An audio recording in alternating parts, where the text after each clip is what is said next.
আজ ২৯শে এপ্রিল। আমরা সকাল সকাল রেডি হয়ে বেরিয়ে পড়েছি ভোট দেওয়ার জন্য। মা, বাবা, ভাই আর আমি এই ধরে ৩বার ভোট দিলাম। তো আমি ভাবলাম এবারের ভোটটা কিভাবে দেব সেটাই তোমাদের সাথে শেয়ার করব। কিন্তু যেতে যেতে শুনলাম যে ক্যামেরা ভিতরে অ্যালাউ নেই।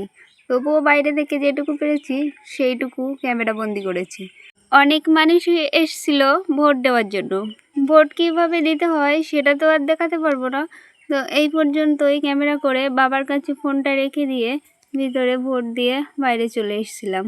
তারপরে দেখো আমার ভোট দেওয়া কমপ্লিট, আঙুলে ছাপ দিয়ে দিয়েছে। তো মা আর আমি বসেছিলাম বাবার জন্য। বাবা যেহেতু লাস্টে গেছিলো ভোট দেওয়ার জন্য, তাই আমরা দুজন বাবার জন্য অপেক্ষা করছিলাম। আমাদের বাড়ি থেকে আমরা 4 জন গেছিলাম ভোট দিতে, আমি, আমার মা, বাবা, ভাই। তো ভোট দেওয়া কমপ্লিট। আমি আমার দায়িত্ব পালন করেছি, আপনারাও আপনাদের দায়িত্ব পালন করুন।